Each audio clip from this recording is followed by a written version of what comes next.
5वें दिन की कथा है जो पंचम इंद्रियों को हमें वश में करना सिखाती है।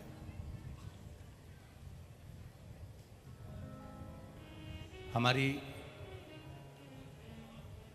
5 कर्मेंद्री, चाहे हमारी 5 ज्ञानेंद्री,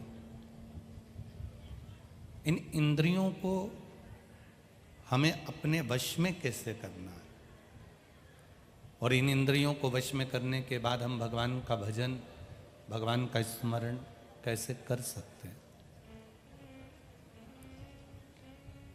सबसे विचित्र इंद्रिय है हमारे नेत्र और हमारा मन।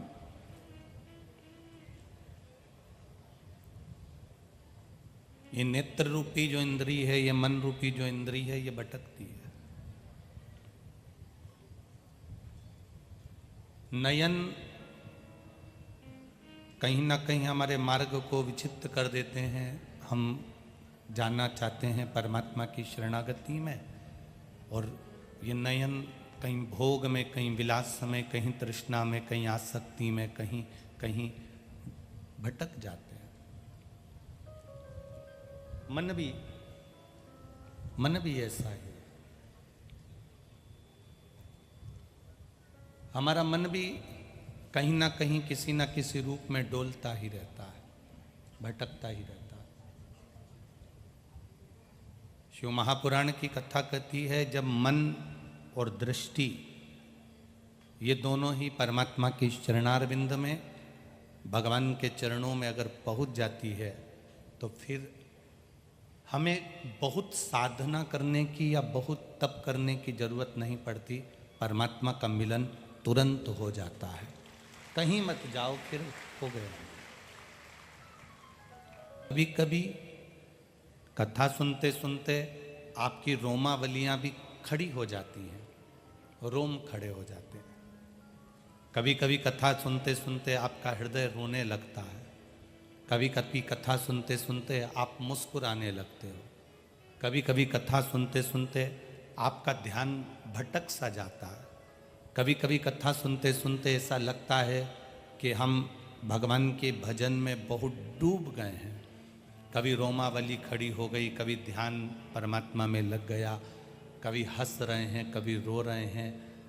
ये कथा सुनने के बाद जब हमारी ये दशाएं होने लगती है, तो ये समझ लें कि वो साधारण जीव नहीं रहता, वो भी श्री स्वामी समर्थ कहते हैं कि वो संत ही बन जाता है।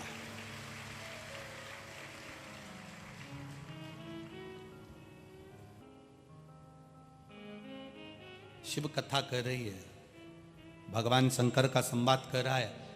आपका व्यवहार, आपका विचार, आपका सत्कार, आप किसी का सत्कार कैसे कर रहे हो। आपके घर में कोई आता है, केवल घर का बुजुर्ग उठकर उसको पानी पिलाता है। घर में 3 बहू, 4 बहू, 2 बहू, सब अपने अपने कमरे में, अकेली बुजुर्ग मां उठी है, अकेला बुजुर्ग उठा है और उठकर पानी पिला रहा है। व्यवहार मालूम पड़ता है, घर का सत्कार मालूम पड़ता है कि आपका सत्कार कैसा है। विदुर जी के यहां भगवान कृष्ण गए तो विदुर जी नहीं थे, उनके घर में विदुरानी थी। नया पलंग विदुरानी ने विदुर जी से कहकर बनवाया था। आजकल तो ये लकड़ी के पलंग बनते हैं। पहले के समय का जो पलंग होता था, आसपास में लकड़ी लगी होती थी, बीच में रस्सी। विदुर जी ने नया पलंग बनवाकर, जहां पुराना पलंग था जिसकी रस्सी को उंदरा ने, चूहा ने 4 जगह से कतर दिया था, उस पलंग के पास में नया पलंग रखा है। विदुर जी नहीं है और घर भगवान आ गए। विदुरायन ने जो भगवान को देखा, सुध भूल गई। आज हरि आए विदुर घर पावना, सुध भूल गई। और क्या सुध भूली विदुरायन, भगवान से कह रही आइए, पधारो, आओ। और भगवान अंदर आए। विदुरायन कह रही मैं तुम्हारे लिए पलंग बिछाती हूं। नया बनवाया, और जो नया पलंग था विदुरायन उसको उठाई भी नहीं। जो पुराना पलंग था जिसकी रस्सी को 4 जगह से ऊंदरा ने, चूहे ने कतर दिया था, विदुरायन ने वो पलंग बिछा दिया और भगवान से बोली, बैठिए, आपके लिए नया बनवाया है। भगवान ने जो पलंग की दशा देखी तो भगवान ने सोचा, नया ऐसा है तो पुराना कैसा होगा। अगर नया ऐसा है तो फिर पुराना कैसा होगा। बैठिए। अब जो 4 लकड़ी नहीं होती है पलंग में, चारों तरफ जो लकड़ी लगी होती है, चारों तरफ जो लकड़ी लगी होती है, उस पलंग की लकड़ी पर भगवान धीरे से कोने पर बैठे, अंदर नहीं बैठे, क्योंकि रस्सी टूट रही थी। विदुरायन ने हाथ जोड़कर कहा, प्रभु आपके लिए नया बनवाया और आप ऐसे बैठोगे, अंदर खसको। भगवान विदुरायन से बोले, नहीं खसकूंगा, अगर मैं खसक गया तो पूरा ही खसक गया। नहीं, विदुरायन बोली, ऐसा नहीं चलेगा, थोड़ा सा अंदर खसको प्लीज। अब विदुरानी कह रही है कि बैठो, अंदर खसको। भगवान बोले कि मैं अंदर खसका तो पूरे खसक जाऊंगा। विदुरानी बोली, तुम्हारे लिए नया पलंग बनवाया, भगवान के नया ऐसा है तो पुराना कैसा होगा। फिर भी नहीं माने। जो भाव से, अगर जिमाए भाव से बुलाए, भाव प्रकट करे तो फिर तो मानना पड़े। जो खसकने का कहा तो भगवान जो खसके, पूरी रस्सी टूट गई और भगवान उसके अंदर फंस गए। पांव उधर और भगवान इधर, और विदुरानी पूछ रही, कैसा लग रहा है। भगवान कह रहा है, ऐसा लग रहा है जैसे 100 किलो के कपास पे बैठा हूं। अब विदुरानी बोली, भूख लग रही होगी, तुम्हारे लिए कुछ खाने का लाती हूं, तुम्हारे लिए कुछ खाने का लेकर आती हूं, मैं तुम्हारे लिए कुछ लेकर आती हूं खाने का। विदुरानी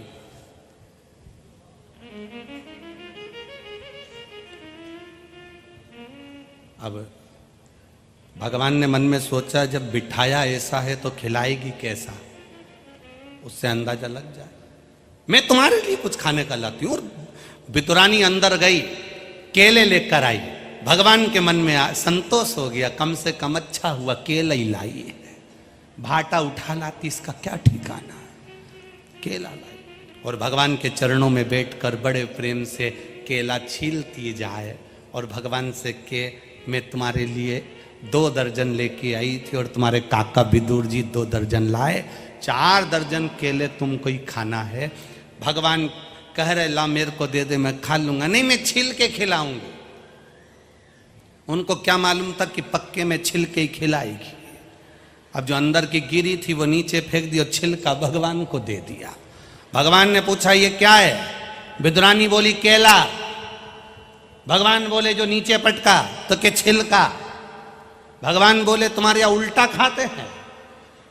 विदुरानी बोली, केला तो ऐसे ही खाते हैं। भगवान को छिलके देती जाए, भगवान छिलके खाते जाए, सारे छिलके भगवान खाते जा रहे। तो भगवान ने विदुरानी से पूछ लिया, सब केले हम खा जाएंगे तो तुम क्या खाओगे। विदुरानी बोली, जो नीचे पड़ा है वो हम खा जाएंगे। भगवान सोचे, गजब गजब। प्रेम जहां पर है, आपका सत्कार, आपका आचार विचार, और तीसरे नंबर पर है सत्कार कैसा है। कि दुर्योधन सबसे ऊंचा संबंध है प्रेम का, आचार विचार और सत्कार। सत्कार कैसा है आपका। धन से कोई सत्कार नहीं होता, वैभव से कोई सत्कार नहीं होता। एक गरीब व्यक्ति के घर में शादी में जाना और एक पैसे वालों के घर में शादी में जाना। पैसे वालों के शादी में दरवाजे पर खड़े होकर हाथ जोड़ लेंगे, जाइए अंदर खाइए, कोई पूछने नहीं आएगा तुमसे अंदर कि तुमने पानी पतासा खाया कि नहीं खाया, रोटी खाई कि नहीं खाई, सब्जी खाई कि नहीं खाई, जलेबी खाई कि नहीं खाई। अंदर पूरे ग्राउंड में कोई नहीं पूछेगा। जाओगे तो हाथ जोड़कर जाने का बोल देंगे। पर किसी गरीब के घर शादी में जाना, वो तुम्हारे लिए कुर्सी लगाएगा, सेठ जी आए हैं, बैठो साहब, मैं थाली लगा देता हूँ, थाली लगा देगा, आओ साहब, खाओ साहब, बैठो साहब। गरीब के घर जाओगे, सत्कार क्या होता है वो गरीब बता सकता है।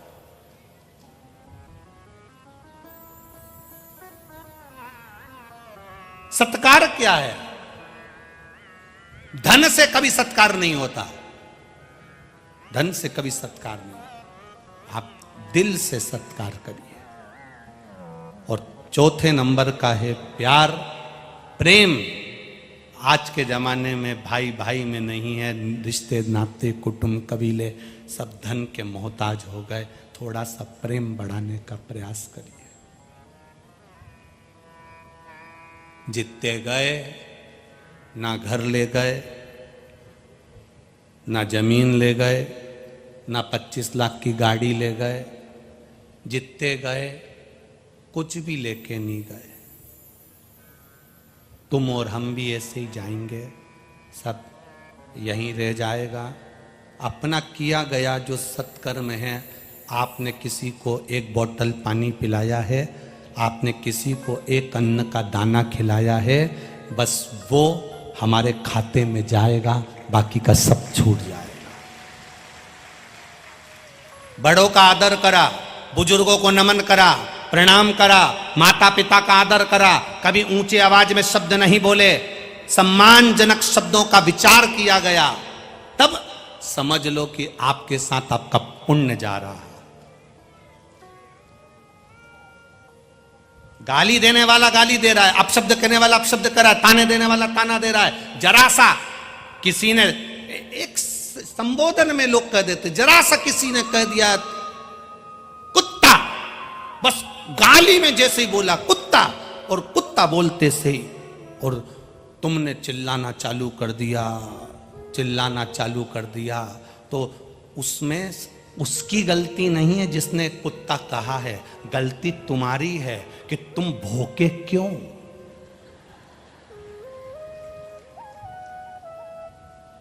मतलब तुमने प्रस्तुत कर दिया कि उसने जो बोला वो गलत नहीं बोला, उसने तो कहा ना कुत्ता, कह दिया ना।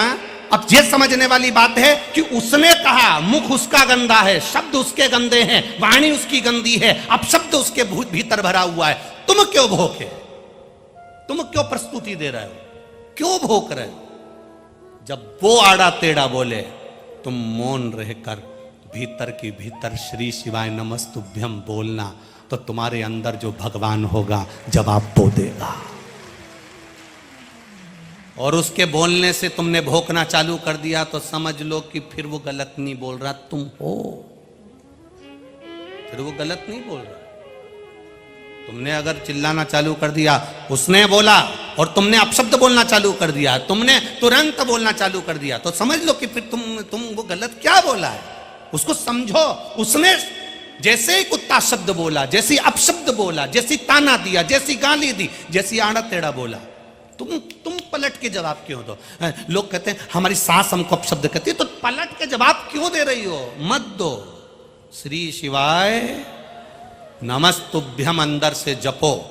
क्यों, जब वो आड़ा टेढ़ा बोलेगी तुम मंत्र का जाप करोगे, तुम्हारे अंदर शंकर जी आकर बैठ जाएंगे। गाली तुम्हें नहीं लगेगी, उसको लगेगी जो तुम्हारे अंदर है, तो जवाब भी वो देगा। तुम क्यों पलट कर जवाब देते हो,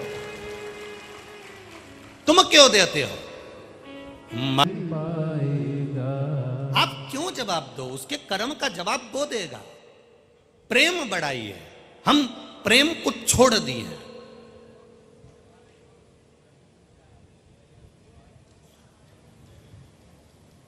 प्यार और प्रेम में अंतर है भाई, जरा ध्यान रखिएगा, गलत जगह मत पहुंच जाना, विचार करिएगा। प्यार और प्रेम में अंतर है।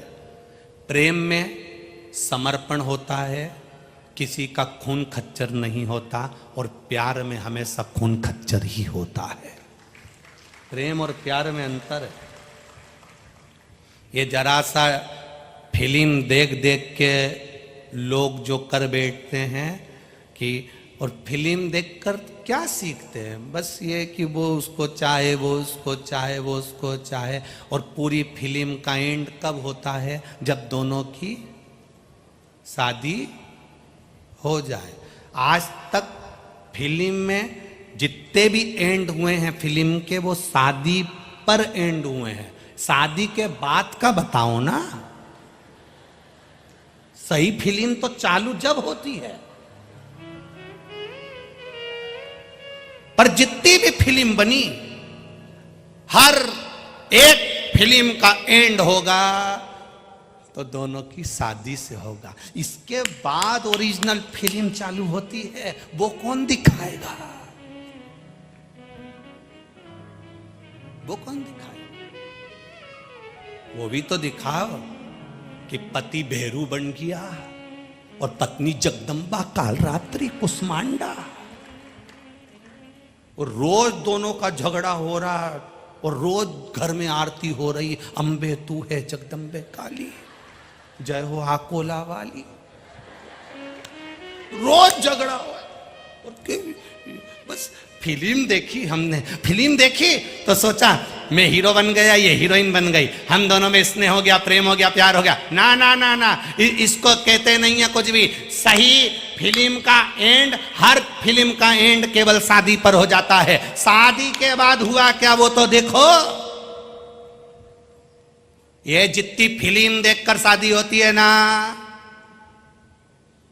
इनका एंड बड़ा बुरा होता है। जितनी फिल्म देखकर शादी होती है, जरा सा लड़के की ओर आसक्त हो गए, जरा सा देख लिया, आसक्ति बढ़ गई, प्रेम बढ़ गया, स्नेह बढ़ गया।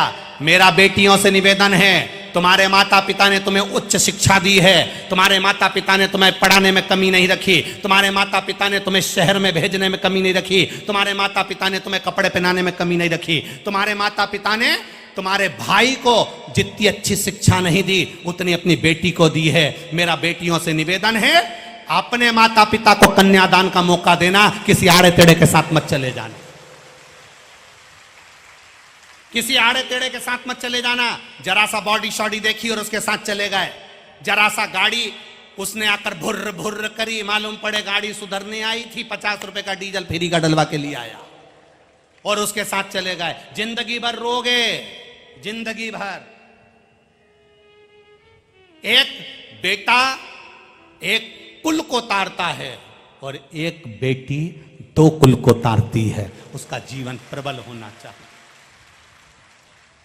बेटी का जन्म, कोई हिमालय राज के यहां पूछे कि हिमालय राज बेटी के जन्म पर कितने प्रसन्न हुए थे, हिमालय राज बेटी के जन्म पर कितने खुश हुए थे, दक्ष प्रजापति बेटी के जन्म पर कितने खुश हुए थे। जिसके घर में बेटा जन्म लेता है वो 1 कुल को तारता है, पर बेटी 2 कुल को तार देती है। बेटा एक बार अपने माँ बाप को दुखी देख सकता है, पर बेटी कभी अपने माँ बाप को दुखी नहीं देख सकती। वो बेटी होती है सर्वस्व जो निछावर कर दे। हमने तो इस व्यासपीठ से कई बार कहा है, आज फिर कहते हैं कि जिसके घर में बेटी है वो भाग्यशाली नहीं सौभाग्यशाली है। उसके भाग्य को 100 बार गुणा करा जाए वो सौभाग्यशाली है। होना चाहिए। आज के जमाने में मालूम पड़ जाए कि बेटी है तो लोग बच्चा गिरवा देते हैं, भ्रूण हत्या करवा देते हैं, बेटी का जन्म नहीं होना, बेटी को पाल पोसना बड़ा मुश्किल। ना ना ना, बेटी है तो तुम्हारा जीवन है। हम तो यहां तक कहते हैं राजनीति में भी ध्यान रखना चाहिए, चुनाव लड़ने का टिकट उसी को देना चाहिए जिसके घर में बेटी हो। चुनाव लड़ने का टिकट भी उसके यहां देना चाहिए जिसके यहां बेटी हो। और निवेदन है, बेटी के मां बाप को निवेदन करूंगा कि आप भी अपनी बेटी की शादी उसी घर में करना जिस घर में बेटी हो। और मेरे ब्राह्मण संत साधु सन्यासी तपस्वी साधक उपासकों से भी निवेदन है, आप भी भोजन उसी के यहां करो जिसके घर में बेटी हो, तो हम भोजन ग्रहण करें।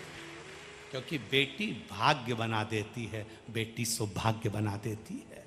बेटी जहां बेटियां भटक जाती है तो दा केरल जैसी फिल्म बनाना पड़ जाती है। बेटियों को भटकने नहीं है, एक अपने जीवन को सार्थक करना है, हम अपने जीवन को धन्य बनाना। आप एक माता पिता का गौरव हो, आप एक माता पिता का जीवन हो। बहुत अरमान रखकर वो पढ़ने भेजता है आपको, आप उसके अरमान को डूबने मत देना, डूबने मत देना। बेटी बेटी है। बहुत विचित्र बात कहेंगे, आप लोगों को समझ में आएगी उम्मीद है। बेटा मां को प्रिय होता है और बेटी बाप को प्रिय होती है। पिता को प्रिय है बेटियां। लोग कहते हैं बेटी की विदाई में मां ज्यादा रोती है। शिव पुराण कहती है बेटी की विदाई में जितना पिता रोता है उतना कोई नहीं रोता है, कोई नहीं।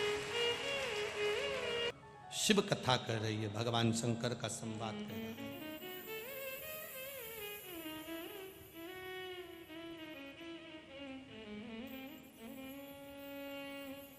दुनिया की सारी वस्तु उसके पास में दे दो, पर साथ में संस्कार भी दे दो। थोड़ा थोड़ा थोड़ा संस्कार बहुत जरूरी है।